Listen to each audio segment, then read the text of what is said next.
July మాసంలో సింహరాశిలో జన్మించినటువంటి వారికి గోచార ఫలితాలు ఎలా ఉన్నాయో తెలుసుకుందాం. ఈ సింహరాశి జాతకులకు ముఖ్యంగా సూర్య భగవానుడు 11వ స్థానంలో సంచరిస్తున్నాడు 16వ తారీఖు వరకు. తదనంతరం ద్వాదశ స్థానంలోకి ప్రవేశిస్తున్నాడు. ఏకాదశ స్థానంలో సంచరించడము చాలా అనుకూలమైనటువంటి ఫలితాలను ఇస్తాడు. ద్వాదశంలో కొంత జాగ్రత్తలు తీసుకోవాలి.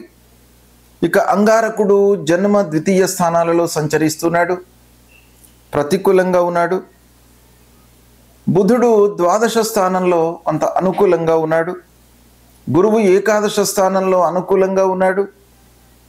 శుక్రుడు దశమ స్థానంలో ప్రతికూలంగా ఉన్నాడు. శనీశ్వరుడు అష్టమ స్థానంలో ప్రతికూలంగా ఉన్నాడు. రాహువు సప్తమ స్థానంలో ప్రతికూలంగా ఉన్నాడు. కేతువు జన్మస్థానంలో ప్రతికూలంగా ఉన్నాడు. ఈ విధంగా గ్రహస్థితి ఉంది. ఈ స్థానాలలో ముఖ్యమైనటువంటి 8 గ్రహాలు సంచరిస్తున్నాయి. ఇందులో శని, రాహువు, కేతువు ముఖ్యంగా ప్రతికూలంగా సంచరిస్తున్నారు. అయితే గురువు మట్టుకు ఏకాదశ స్థానంలో అనుకూలంగా సంచరిస్తున్నాడు. పంచమాధిపతి ఏకాదశ స్థానంలో ఉన్నాడు. కాబట్టి గురువు యొక్క అనుగ్రహము ఈ సింహరాశి వారికి ఉంది. ఒక పక్కన అష్టమ స్థానంలో శనీశ్వరుడు సంచరిస్తున్నప్పటికీ గురువు యొక్క ప్రభావం మూలకంగా కొంత నెగిటివ్ ఎఫెక్ట్ అనేది రెక్టిఫై అయ్యేటువంటి అవకాశాలు బాగా కనబడుతున్నాయి. అయితే ఓవరాల్గా మనం చూసినట్టయితే గ్రహస్థితి కొంత అనుకూలంగానే ఉంది. గురువుతో పాటుగా ఏకాదశ స్థానంలో సూర్యుడు 16వ తారీఖు వరకు ఉన్నాడు. బుధుడు ద్వాదశ స్థానంలో ఉన్నాడు. ఈ విధంగా కొంత అనుకూలత కనబడుతుంది సింహరాశి వారికి. ముఖ్యమైనటువంటి గ్రహాలు మట్టుకు ప్రతికూలంగా ఉన్నాయి గనక బ్లైండ్గా సాహసించి పనులు చేయకుండా కొంత జాగ్రత్తతో 1కి 4 సార్లు ఆలోచించి మీరు స్టెప్స్ తీసుకున్నట్టయితే ఆ గురువు యొక్క అనుకూలత మీకు తోడయి సత్ఫలితాలను పొందేటువంటి అవకాశాలు ఉంటాయి. 1-2 వారాలలో సమయస్ఫూర్తితో పనులు చేస్తారు. సమయానికి అనుకూలమైనటువంటి నిర్ణయాలు తీసుకుంటారు. తద్వారా కార్యసాఫల్యం బాగా గోచరిస్తుంది. మొదటి 2 వారాలు వృత్తి వ్యాపారాలు బాగా కలిసి వస్తాయి. ప్రయాణాలు అనుకూలిస్తాయి. మీరు చేపట్టినటువంటి ప్రయాణాలు, పనుల కొరకై మీరు బయలుదేరినటువంటి సమయం కూడాను మీకు తోడయి అనుకూలమైనటువంటి ఫలితాలు కలిగేటువంటి అవకాశాలు బాగా కనబడుతున్నాయి. ఇక ఆర్థికంగా కొంత అస్థిరత గోచరిస్తుంది. దాన్ని కొంచెం జాగ్రత్తగా మీరు రెక్టిఫై చేసుకోవాలి. ఆర్థికపరమైనటువంటి సమస్యలు చాలా ప్రధానమైనటువంటివి. ఆదాయంలో అస్థిరత, హెచ్చు తగ్గులు, వీటి మూలకంగా మనిషి లోపల ప్రోగ్రెస్ అనేటువంటిది సన్నగిల్లేటువంటి అవకాశాలు ఉంటాయి. కాబట్టి శనీశ్వరుడు అష్టమ స్థానంలో ఉన్నాడు కనుక అస్థిరత బాగా కనబడుతుంది. ఆకస్మికమైనటువంటి ఆటంకాలు, వాటి మూలకంగా అసంతృప్తి మీకు బాగా డెవలప్ అయ్యేటువంటి అవకాశాలు ఉన్నాయి. వృధా ఖర్చులు కూడాను గోచరిస్తున్నాయి. వాహన రిపేర్లు ముందుకు వస్తాయి.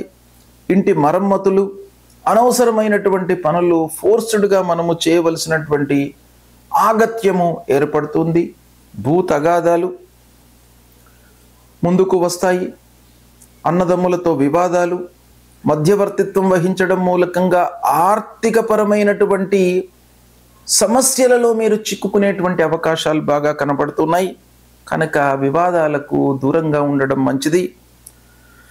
ఇక నలుగురితో స్నేహంగా ఉంటూనే వాళ్ళు చెప్పినవి మీరు బ్లైండ్గా చేయకుండా కొంత జాగ్రత్తగా సమయస్ఫూర్తితో నిర్ణయాలు తీసుకుంటూ ఆలోచిస్తూ విచక్షణతో ముందుకు వెళ్ళడం ఈ మాసంలో బాగా అవసరము. కార్యసాఫల్యము కొంత గోచరిస్తుంది. స్నేహితుల మూలకంగా వాళ్ళు ఇచ్చేటువంటి సహాయ సహకారాల మూలకంగా కొంత విజయము, కార్యసాఫల్యము, పనులు పూర్తి కావడం అనేటువంటిది ఒక పక్కన గోచరిస్తుంది. అయినప్పటికీ దీన్ని మీరు బ్లైండ్గా స్వీకరించకుండా కొంత మీరు మనస్సు నిలిపి ఆలోచించి ఆ నిర్ణయాలపై మనస్సు నిలిపి చేయడము చాలా మంచిది. ప్రారంభించినటువంటి పనులలో తాత్కాలికంగా ఆటంకాలు ఎదురైనప్పటికీ చివరికి పనులు మీరు పూర్తి చేయగలుగుతారు, సకాలంలో చేయగలుగుతారు. ఆశించిన మేరకు లాభాలు లేకపోయినప్పటికీ పని మట్టుకు పూర్తి చేస్తారు, సంతృప్తిగా ఉంటారు. దీర్ఘ ప్రయాణాల మూలకంగా చిన్నపాటి సమస్యలు, అలసట, అనారోగ్యము ఉద్భవించేటువంటి అవకాశాలు బాగా కనబడుతున్నాయి.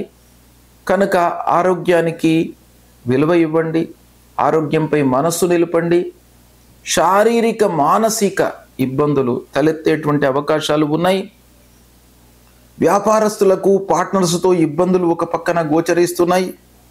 కాబట్టి కొంత జాగ్రత్తగా, తెలియకుండా మీరు పనులు చేయకూడదు. పార్ట్నర్స్తో కానివ్వండి, వ్యాపారంలో మీరు ఏదైనా నిర్ణయాలు తీసుకునేటప్పుడు ఆ పార్ట్నర్స్తో, భాగస్వాములతో అన్ని రకాలుగా చర్చించి నిర్ణయాలు తీసుకోవడం చాలా మంచిది. లేని పక్షంలో ఆకస్మికమైనటువంటి ఇబ్బందులు, అనవసరమైనటువంటి తగాదాలు ముందుకు వచ్చే అవకాశాలు ఉన్నాయి. విద్యార్థులకు బాగా కలిసి వస్తుంది. ఉన్నత విద్యకై చేసేటువంటి ప్రయత్నాలు బాగా ఫలిస్తాయి. ఏకాదశంలో గురువు ఉన్నాడు, కార్య సాఫల్యాన్ని ఇస్తాడు. ముఖ్యంగా విద్యార్థులకు ఉన్నత విద్యకు బాగా సహాయకారిగా ఉంటాడు, శుభకార్యాలు చేయిస్తాడు. కాబట్టి దీన్ని దృష్టిలో పెట్టుకొని మీరు కొంత ఎఫర్ట్స్ పెట్టినట్టయితే మీకు సత్ఫలితాలు పొందేటువంటి అవకాశాలు ఉన్నాయి. పై చదువులకు వెళ్ళడానికై విదేశీ ప్రయాణాలు చేపడతారు. ఒక పక్కన ఆర్థికపరమైనటువంటి ఇబ్బందులు, సమస్యలు, ఆటంకాలు ఉన్నప్పటికీ విద్యార్థులకు ఇది కారణం కాదు. వాళ్ళు సక్సెస్గా ముందుకు వెళ్ళేటువంటి అవకాశాలు బాగా కనబడుతున్నాయి. ఉన్నత విద్యకై చేసేటువంటి ప్రయత్నాలు సంపూర్ణంగా ఫలిస్తాయి. ఇక కాంపిటేటివ్ ఎగ్జామ్స్కు ప్రిపేర్ అవుతున్నటువంటి విద్యార్థులు విషయం ఆలోచించినట్టయితే ఈ మాసం బాగా కలిసి వస్తుంది. కాంపిటేటివ్ ఎగ్జామ్స్లో మీరు మంచి స్థాయిలో నిలుస్తారు, ఉద్యోగాన్ని సంపాదిస్తారు. విద్య కొరకై ఎగ్జామ్స్ రాస్తున్నటువంటి వారు మంచి సంస్థలలో చేరేటువంటి అవకాశాలు బాగా ఉన్నాయి. ఓవరాల్గా మీకు కలిసి వస్తుంది. ఉద్యోగ ప్రయత్నాలు ఫలిస్తాయి. విద్యార్థులకు అనుకూలంగా ఉంది ఈ మాసము. శుభకార్యాలు, ప్రయత్నాలు ఫలిస్తాయి. వివాహాది శుభకార్యాలు చేపడతారు, హాజరవుతారు. అన్ని రకాలుగా మీకు లాభము చేకూరేటువంటి అవకాశాలు ఉన్నాయి గురు మూలకంగా. అయితే ప్రధానమైనటువంటి గ్రహాలు ఒక పక్కన మిమ్మల్ని ఇబ్బంది పెడతాయి. కాబట్టి కొంత జాగ్రత్తగా, సమయస్ఫూర్తితో ముందుకు వెళ్ళినట్టయితే ఈ మాసం మీకు బాగా కలిసి వస్తుంది. దాన్ని ఉపయోగించుకోండి, వ్యయాలను తగ్గించుకోండి. అనవసరమైనటువంటి ఖర్చులు కూడాను ఫోర్స్డ్గా ముందుకు వచ్చేటువంటి అవకాశాలు ఉన్నాయి. కాబట్టి ఖర్చులను నియంత్రించుకున్నట్టయితే మీకు ఈ మాసము బాగా కలిసి వస్తుంది. శుభ ఫలితాలను ఎక్కువగా మీరు ఎక్స్పీరియన్స్ చేసేటువంటి అవకాశం బాగా కనబడుతుంది. కాబట్టి కొంత ఖర్చులను తగ్గించుకోండి. అనవసరమైనటువంటి ఆలోచనలను పక్కన పెట్టండి. మనస్సు నిలిపి పనులు చేయండి. చాలా మంచి ఫలితాలను ఈ మాసంలో పొందుతారు. గోచార రీత్యా ముఖ్యమైనటువంటి గ్రహాలు ప్రతికూలంగా సంచరిస్తున్నప్పుడు మనము కొన్ని పరిహారాలు చేసుకోవాలి. పరిహారాలలో రెండు ముఖ్యమైనటువంటి కర్తవ్యాలు మనం ఆచరించాలి. ఒకటి, ఏ గ్రహనైతే మనకు ప్రతికూలంగా సంచరిస్తున్నాయో వాటిని రెక్టిఫై చేసుకోవడానికి వాటి కారకత్వాలను దృష్టిలో పెట్టుకొని మనము ఫిజికల్గా చేయడము. శని బాగాలేడు, ఆర్థికమైనటువంటి ఇబ్బందులు వచ్చే అవకాశాలు ఉంటాయి. కాబట్టి దానికి ఆర్థికపరమైనటువంటి ఖర్చులను మనం తగ్గించుకోవడము, నియంత్రించుకోవడము, ఆదాయ మార్గాలను పెంచుకోవడము, వ్యాపారంలో కొంత జాగ్రత్తలు తీసుకోవడం, ఇవన్నీ కూడాను మనం చేయవలసినటువంటి విషయాలు. ఇక భగవంతుడి అనుగ్రహం కొరకై మనము పరిహారం చేసుకోవాలి. సూర్యుడు ప్రతికూలంగా ఉన్నప్పుడు సూర్య నమస్కారాలు చేయాలి. ప్రతినిత్యం కూడాను ఉదయం లేచిన తర్వాత స్నానం ఆచరించి కొద్దిగా బయటకు వచ్చి సూర్యుణ్ణి నమస్కారం చేసుకోవాలి. నమస్కార ప్రియో భాను అన్నారు. కాబట్టి కేవలము సూర్యుడికి నమస్కారం చేయడం మూలకంగానే మీకు సూర్యుడు అనుగ్రహిస్తాడు, ఆరోగ్యాన్ని ఇస్తాడు, మీ లోపల శక్తిని ఇస్తాడు. కాబట్టి ప్రతినిత్యం కూడాను సూర్య నమస్కారాలు చేస్తే మీకు అన్ని రకాలుగా ఆరోగ్య సమస్యలు లేకుండా మిమ్మల్ని ఆ సూర్యనారాయణుడు కాపాడుతాడు. అంతేకాకుండా సూర్యుడికి సంబంధించినటువంటి మూలమంత్రాన్ని చదువుకోండి. జపా కుసుమ సంకాశం కాశ్యపేయం మహద్యుతిం తమోరిం సర్వపాపఘ్నం ప్రణతోస్మి దివాకరం. ఈ మూలమంత్రాన్ని ప్రతినిత్యం చదువుకోండి. ఆదిత్య హృదయం వినండి. ఆదిత్య హృదయం వినడం మూలకంగా మీ లోపల స్థైర్యము, ధైర్యము వృద్ధి అవుతుంది. కాబట్టి పనిని మీరు చేసేటువంటి సమయం లోపల ధైర్యం అనేటువంటిది చాలా ముఖ్యం. ఈ పనిని నేను సాధించగలుగుతాను తప్పకుండా అనేటువంటి ఒక మనస్తత్వాన్ని మీకు ఆ సూర్యనారాయణుడు ఇస్తాడు. కాబట్టి ఆదిత్య హృదయం ప్రతినిత్యం కూడాను చదువుకోండి లేదా వినండి. ఇక అంగారకుడు ప్రతికూలంగా ఉన్నప్పుడు అంగారకుడి విషయమై సుబ్రహ్మణ్య స్వామిని అర్చించండి. సుబ్రహ్మణ్య స్వామి దేవాలయానికి వెళ్ళడము, సుబ్రహ్మణ్య స్వామిని కొలవడము, సుబ్రహ్మణ్య స్వామికి సంబంధించినటువంటి స్తోత్ర పారాయణం చేయడము, అంగారకుడి మూలమంత్రాన్ని ప్రతినిత్యం కూడాను చదువుకోవడము, ఇవి చేసినట్టయితే మీకు అంగారకుడు ప్రీతి చెంది మీ లోపల ఆ ధైర్యాన్ని, ఆటంకాలు లేకుండా, దురుసుతనాన్ని మీకు ఆపాదించకుండా మీ లోపల ఒక స్థిరమైనటువంటి మనస్సును ఇస్తాడు. కాబట్టి అంగారకుడి ప్రీత్యర్థమై ఈ పరిహారాలు చేసుకోండి. ఇక బుధుడు ముఖ్యంగా మీకు వ్యాపారం పైన, మీ విచక్షణ పైన, బుద్ధి పైన ఎక్కువ ప్రభావాన్ని చూపించేటువంటి గ్రహం. కాబట్టి ఆ మంచి ఆలోచనలు కలగడానికి, సమయస్ఫూర్తితో నిర్ణయాలు తీసుకోవడానికి ఆ బుధుడి యొక్క అనుగ్రహం కావాలి. బుధుడి యొక్క అనుగ్రహము ఎలా వస్తుంది? మీరు విష్ణుమూర్తిని ప్రతినిత్యం కూడాను కీర్తించడము, జపించడము, స్తోత్రం చేయడము, పూజించడం మూలకంగా మీకు కలుగుతుంది. కనుక ప్రతినిత్యము విష్ణు సహస్రనామ పారాయణం చేసుకోండి. తద్వారా మీకు ఒక సుఖమయమైనటువంటి జీవనాన్ని ఇస్తాడు ఆ నారాయణుడు. కాబట్టి ఆ బుధుడి ప్రీతి కొరకై విష్ణు సహస్రనామ పారాయణం చేయండి. ప్రతినిత్యము చేయండి. వీలు కానట్టయితే వారానికి ఒకసారైనా కూడాను చేయండి లేదా వినండి. విష్ణు సహస్రనామాలు విన్నట్టయితే మీ స్థితి లోపల, మీ ఉనికి లోపల ఇబ్బంది లేకుండా మిమ్మల్ని కాపాడతాడు. అంటే హెచ్చు తగ్గులు లేకుండా మీ స్థితి ఎలానైతే ఉందో దానికి ఇంకా ఉన్నతమైనటువంటి స్థితినే మీకు ఇస్తాడు. ఇక గురువు ప్రతికూలంగా ఉన్నప్పుడు గురువు యొక్క మూలమంత్రాన్ని పఠించండి. దేవానాంచ ఋషీణాంచ గురుం కాంచన సన్నిభం వందనీయం త్రిలోకానాం తం నమామి బృహస్పతి అనేటువంటి మూలమంత్రాన్ని ప్రతినిత్యం కూడాను పఠించండి. ముఖ్యంగా గురువు ప్రతికూలంగా ఉన్నప్పుడు ప్రథమ గురువులు అయినటువంటి తల్లిదండ్రులను సేవించండి. తల్లిదండ్రుల యొక్క సేవా మూలకంగా మీకు వాళ్ళ యొక్క అనుగ్రహం లభిస్తుంది, వాళ్ళ యొక్క దీవెనలను పొందుతారు. తప్పకుండా తల్లిదండ్రులు ఒక లాభాపేక్ష లేకుండా మిమ్మల్ని ఈ స్థితికి తీసుకువచ్చి ఉంటారు. కాబట్టి వాళ్ళ యొక్క ఆలోచన, వాళ్ళ యొక్క దీవెన మీకు లభించాలి అని అంటే తప్పకుండా గురువులను సేవించడము, తల్లిదండ్రులను సేవించడము ఇవి తప్పకుండా చేయండి. దత్తాత్రేయ స్వామిని కొలవండి, సుబ్రహ్మణ్య స్వామిని, దక్షిణామూర్తిని కొలవండి. ఇవి చేయడం మూలకంగా మీకు గురువు ప్రీతి చెంది ఆ గురువు మూలకంగా కలిగేటువంటి ప్రతికూలం దూరం అవుతుంది. ఇక శుక్రుడు ప్రతికూలంగా ఉన్నప్పుడు లక్ష్మీ అమ్మవారిని కొలవండి. లక్ష్మీ అష్టోత్తరాన్ని ప్రతినిత్యం కూడాను చదవండి. చేసినట్టయితే ఆ శుక్రుడు ప్రీతి చెందుతాడు.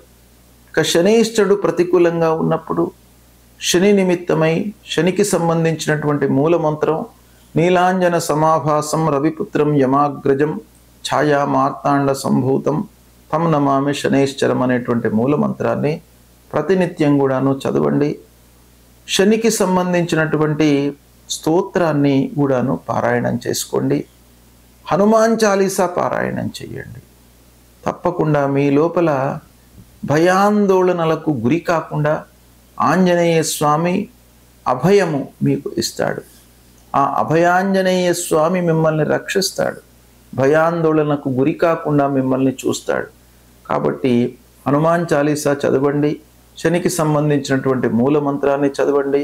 శనికి సంబంధించినటువంటి దానాలు చేసుకోండి. ఇక రాహు ప్రతికూలంగా ఉన్నప్పుడు అమ్మవారిని కొలవండి.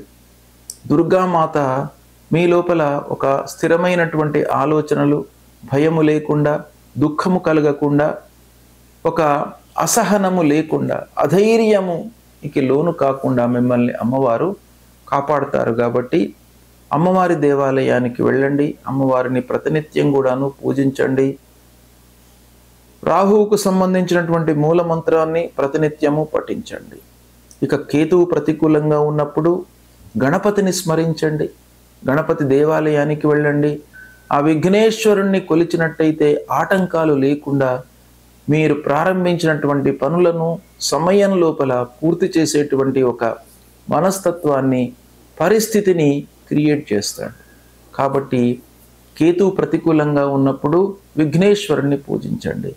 ఈ విధంగా గ్రహాలు ప్రతికూలంగా ఉన్నప్పుడు భగవంతుణ్ణి స్మరించడం, భగవంతుణ్ణి కీర్తించడము, ఆయా గ్రహాలకు చెప్పబడినటువంటి స్తోత్రాలను పారాయణం చేయడము చేసినట్టయితే ఆ భగవంతుడి యొక్క అనుగ్రహం మీకు లభిస్తుంది. ప్రతికూలత అనేటువంటిది నిర్వీర్యమవుతుంది. తప్పకుండా ఆ భగవంతుడు మిమ్మల్ని గ్రహాలు ఏ విధంగా ఉన్నప్పటికీ, ఏ స్థానంలో సంచరిస్తున్నప్పటికీ భగవంతుణ్ణి కీర్తించడము, స్తోత్రించడము, జపాలు, పారాయణాల మూలకంగా మిమ్మల్ని తప్పకుండా భగవంతుడు కరుణిస్తాడు, అనుగ్రహిస్తాడు, మంచి ఆలోచనలను మీకు ఇస్తాడు. కాబట్టి ఆ భగవంతుణ్ణి తప్పకుండా మీరు స్మరించండి, కీర్తించండి, శుభ ఫలితాలను పొందుతారు. ఈ జూలై మాసంలో ముఖ్యమైనటువంటి పండుగలను వివరిస్తాను. ఏ ఏ రోజులలో ముఖ్యమైనటువంటి పండుగలు వస్తున్నాయి, వాటిని ఆచరించడం మూలకంగా మనకు ఎలాంటి ఫలితాలు కలుగుతాయి, ఋషులు దర్శించి మనకు పండుగలను నిర్ణయించారు. మన ఉన్నతి కొరకు, మనము సుఖమయమైనటువంటి జీవితాన్ని గడపడానికి పండుగలు నిర్దేశించడం జరిగింది. కాబట్టి ఈ పండుగలను ఆచరించి సుఖమయమైనటువంటి ఫలితాలను పొందాలి. అయితే ఈ నెలలో, ఈ జూలై మాసంలో 6వ తారీఖు 6 జూలై 2025 ఆదివారం ఏకాదశి. ఈ రోజున ఉదయం 5:47 పునర్వసు కార్తీ ప్రవేశమైంది. కార్తులు ముఖ్యంగా వ్యవసాయదారులకు చాలా ముఖ్యమైనటువంటిగా భావిస్తారు. కార్తులను దృష్టిలో పెట్టుకొని వ్యవసాయ పనులు చేస్తారు, సత్ఫలితాలను పొందుతారు. చాలా ఏళ్ల నుంచి కూడాను కార్తులు అనేటువంటివి వ్యవసాయదారులకు వర్షము, పంటలు, వాళ్ళు చేసేటువంటి కర్తవ్యాలు ఇవన్నీ కూడాను కార్తులను దృష్టిలో పెట్టుకొని వాళ్ళు చేస్తూ ఉంటారు. గనక పునర్వసు కార్తీ 6వ తారీఖు ఉదయం పూట ప్రవేశించింది. అదే రోజున సర్వేషాం దేవశయన తొలి ఏకాదశి. సర్వేషాం అంటే మనకు 3 మతాలు ఆచారంలో ఉన్నాయి, సాంప్రదాయాలు ఆచారంలో ఉన్నాయి, అందరూ కూడాను పాటిస్తున్నారు. స్మార్త సాంప్రదాయము, వైష్ణవ సాంప్రదాయము, కేవల వైష్ణవ సాంప్రదాయము, భాగవత సాంప్రదాయము, ఇలా ఈ సాంప్రదాయాలు మనకు ఆచారంలో ఉన్నాయి. అయితే అందరికీ కూడాను 6వ తారీఖు తొలి ఏకాదశి అవుతుంది. ఈ తొలి ఏకాదశితో చాతుర్మాస్యాలు ప్రారంభమవుతాయి. గృహస్థులకు ఆషాఢ శుక్ల ఏకాదశితో చాతుర్మాస్యాలు ప్రారంభమవుతాయి. పౌర్ణిమతో పరివ్రాజులకు చాతుర్మాస్యాలు ప్రారంభమవుతాయి.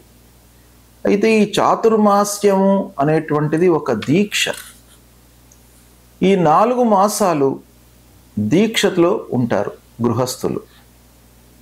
అంటే ఈ నెలల లోపల కొన్ని వర్జ్యము చెప్పబడి ఉంది. కాబట్టి ఈ చాతుర్మాస్యాలు 6వ తారీఖు నుండి ప్రారంభమవుతున్నాయి కనుక దీక్ష అనేటువంటిది గృహస్థులకు ప్రారంభమవుతుంది. ఇదే రోజున పండరీపూర్లో ఉన్నటువంటి పాండురంగుణ్ణి దర్శించడానికై భక్తులు వెళుతూ ఉంటారు ఏకాదశి రోజున. అది కూడాను ఈ రోజునే ప్రారంభమవుతుంది. ఇక దాని తర్వాత 10వ తారీఖు నాడు ఆషాఢ పూర్ణిమ. ఇది గురు పూర్ణిమ. గురువు మనకు త్రిమూర్తి స్వరూపుడు. జ్ఞానము, బుద్ధి, ప్రజ్ఞ అన్నిటినీ కూడాను మనకు ఇచ్చినటువంటి వ్యక్తి గురువు. మోక్షాన్ని పొందడానికి కూడాను మనకు ఒక మూల మంత్రాన్ని ప్రసాదించినటువంటి గురువు. ఆ గురువును ఉద్దేశించి గురు పూజ చేయడానికై ప్రత్యేకంగా ఒక రోజు నిర్ణయం చేశారు మన ఋషులు. అదే ఆషాఢ పూర్ణిమ. ఆషాఢ పూర్ణిమ రోజున ప్రతి వాళ్ళు కూడాను వాళ్ళ యొక్క గురువును పూజించాలి. విద్యా గురువు కానివ్వండి, జ్ఞానాన్ని ప్రసాదించడానికి ఎవరైతే మనకు మూల మంత్రాన్ని ఉపదేశించారో అలాంటి గురువును, తర్వాత దత్తాత్రేయ స్వామిని, దక్షిణామూర్తిని, ఇలా గురువును పూజించడానికై మనకు ప్రత్యేకంగా ఆషాఢ పూర్ణిమ గురు పూజోత్సవం జరుపుకోవాలి అనేటువంటి ఉద్దేశంతో ఆషాఢ పూర్ణిమ రోజున మనకు ఋషులు నిర్దేశించారు గనక ఆ రోజున మనము అందరం కూడాను గురువులను పూజించాలి. అది 10వ తారీఖు నాడు వస్తుంది. ఇక 14 జూలై సంకష్టహర చతుర్థి వ్రతం. ఈ సంకష్టహర చతుర్థి వ్రతాన్ని ఆచరించడం మూలకంగా మనము ఇబ్బందులను ఎదుర్కొంటున్నటువంటి అన్ని ఇబ్బందులు కూడాను ఈ వ్రతము ఆచరించడం మూలకంగా దూరం అవుతాయి. అంటే ఈ వ్రతములోనే మనకు ఈ పేరులోనే ఉంది సంకష్టహర చతుర్థి వ్రతం. సంకటహర చతుర్థి వ్రతం అన్ని సంకటాలను, ఇబ్బందులను దూరం చేసేటువంటి వ్రతం సంకష్టహర చతుర్థి వ్రతం. ఇది 14వ తారీఖు నాడు వస్తుంది. ఈ వ్రతం యొక్క విధానం ఏంటంటే ఉదయం నుండి కూడాను మనము ఉపవాసంతో ఉండి గణపతిని ప్రార్థించి గణపతికి షోడశోపచార పూజ, అభిషేకము, పారాయణాలు చేసి చంద్రోదయం తర్వాత అంటే చంద్రుణ్ణి చూసిన తర్వాత, ఈరోజు చంద్రోదయము రాత్రి 9:42 ఉంది. ఆ 9:42 తర్వాత మనము మళ్ళీ భోజనం చేయాలి. ఇది ఈ వ్రతం యొక్క విధానం. అంటే ఉదయం నుంచి కూడాను ఉపవాసంతో ఉండి చంద్రుణ్ణి దర్శించిన తర్వాత ఉపవాస దీక్ష వదిలి అప్పుడు మనం భుజించడము, తర్వాత ఈ గణపతిని స్మరించడము, అభిషేకం చేయడము ఈ వ్రతానికి సంబంధించినటువంటి విధానము. దీన్ని మనము పాటించడం మూలకంగా కష్టాల నుండి బయటపడతాము, ఇబ్బందుల నుండి విముక్తులమవుతాము. మనకు ఆ గణపతి అభయాన్ని ఇస్తాడు. అంటే ఒక వరద గణపతి, అంటే మనము కోరినటువంటి కోరికలను తీరుస్తాడు, అభీష్ట కార్యసిద్ధి కలుగుతుంది. ఇక 16వ తారీఖు నాడు కర్కాటక సంక్రమణ. కర్కాటక సంక్రమణ సాయంత్రం 5:32 ప్రవేశిస్తుంది. దీని తర్వాత దక్షిణాయనం ప్రారంభమవుతుంది. కర్కాటక సంక్రమణతో దక్షిణాయనం ప్రారంభమవుతుంది. మకర సంక్రమణతో ఉత్తరాయణం ప్రారంభమవుతుంది. కనుక ఈ దక్షిణాయనం ప్రారంభమైన తర్వాత కొన్ని ముఖ్యమైనటువంటి పనులు నిషిద్ధమని శాస్త్రం చెప్పింది. దక్షిణాయనంలో ఉపనయనాది కార్యక్రమాలు పనికిరావు, చాతుర్మాస్యం లోపల కూడాను వివాహాది శుభకార్యాలు పనికిరావు అని కొంత చెప్పబడినప్పటికీ కొంతమంది ఋషులు కొన్ని ప్రత్యేకమైనటువంటి మాసాలు పనికి వస్తాయి అనేటువంటి విషయం కూడాను ఉంది గనక చాతుర్మాస్యాల లోపల శ్రావణ మాసం ఆచారంలోకి వచ్చేసింది. శ్రావణ మాసంలో వివాహాది శుభకార్యాలు చేస్తున్నారు. అయితే ఈ కర్కాటక సంక్రమణతో దక్షిణాయనం ప్రారంభమవుతుంది. సంక్రమణ ప్రారంభమైన తర్వాత ఉదయం నుండి ఈ ప్రవేశం వరకు సంక్రమణ పుణ్యకాలం ఉంటుంది. ఈ పుణ్యకాలం లోపల పితృదేవతలను ఉద్దేశించి తర్పణాదులు సమర్పించినట్టయితే పితృదేవతలు ప్రీతి చెంది మనను అనుగ్రహిస్తారు. కనుక ఈ సంక్రమణ రోజున నదీ స్నానం కానీ దగ్గర ఉన్నటువంటి ఏదైనా కూడా తటాకానికి కానీ వెళ్ళి స్నానం ఆచరించి పితృదేవతల ప్రీత్యర్థమై తర్పణాలు మనం వదిలినట్టయితే ఆ పితృరూపంలో భగవంతుని రూపంలో ఉన్నటువంటి ఆ పితృదేవతలు మనను అనుగ్రహిస్తారు. ఇక తర్వాత 23 జూలై మాస శివరాత్రి. ప్రతి మాసం లోపల కూడాను అమావాస్య ముందు వచ్చేటువంటి చతుర్దశి, ప్రదోష నిషేధ కాలంలో ఉన్నటువంటి ఆ చతుర్దశి మనము మాస శివరాత్రి అంటాము. మాస శివరాత్రి చాలా శివునికి అత్యంత ప్రీతికరమైనటువంటి రోజు కాబట్టి ఆ మాస శివరాత్రి రోజున శివుణ్ణి అర్చించి అభిషేకం చేసి సాయంకాలం వరకు ఉపవాసము ఉండి సాయంకాలము మళ్ళీ ప్రదోష కాలం లోపల ఆ శివుణ్ణి అర్చించి భోజనం చేసినట్టయితే ఆ శివుని యొక్క అనుగ్రహం కలుగుతుంది, అపమృత్యు దోషము దూరం అవుతుంది, ఆయురారోగ్య ఐశ్వర్యాలు వృద్ధి అవుతాయి అని మనకు శాస్త్రం చెప్తుంది. తర్వాత 24వ తారీఖు నాడు అమావాస్య, దర్శ అమావాస్య, ఆషాఢ అమావాస్య. ఈ అమావాస్యను చుక్కల అమావాస్య అని కూడా అంటారు. ఈ అమావాస్య ప్రతి అమావాస్య రోజున దర్శ అమావాస్య పితృదేవతల ప్రీత్యర్థమై తర్పణాలు వదిలినట్టయితే పితృదేవతలు ప్రీతి నొందుతారు. షణ్ణవతి శ్రాద్ధాల లోపల ఇవన్నీ కూడాను చెప్పబడి ఉన్నాయి కాబట్టి ఇవన్నీ కూడాను మానవాళి అభివృద్ధి పథంలో ఉండాలి, ఒక సక్రమమైనటువంటి మార్గంలో ఉండాలి అనేటువంటి ఉద్దేశంతో ఋషులు దర్శించి మనకు కల్పించినటువంటి పండుగలు. వీటిని మనం ఆచరించడం మూలకంగా సత్ఫలితాలను పొందుతారు. ఇక 25 జూలై నుండి శ్రావణ మాసం ప్రారంభమవుతుంది. శ్రావణ మాసంలో శివనక్త వ్రతారంభము, శివుడి ప్రీత్యర్థమై నక్త వ్రతారంభము అంటే ఒక పూట భోంచేయడము, పగలంతా కూడాను ఉపవాసంతో ఉండి శివుణ్ణి అర్చించి సాయంకాలం భోంచేయడము. శివనక్త వ్రతారంభము శ్రావణ మాసం ప్రతిపదతో ప్రారంభమవుతుంది. అది 25 జూలై నుంచి ప్రారంభమవుతుంది. ఇక దాని తర్వాత 28 జూలై రోజున నాగుల చవితి, 29 జూలై నాగ పంచమి. ఇవి ఈ జూలై మాసంలో వస్తూ ఉన్నటువంటి ముఖ్యమైనటువంటి పండుగలు. వీటిని ఆచరించండి.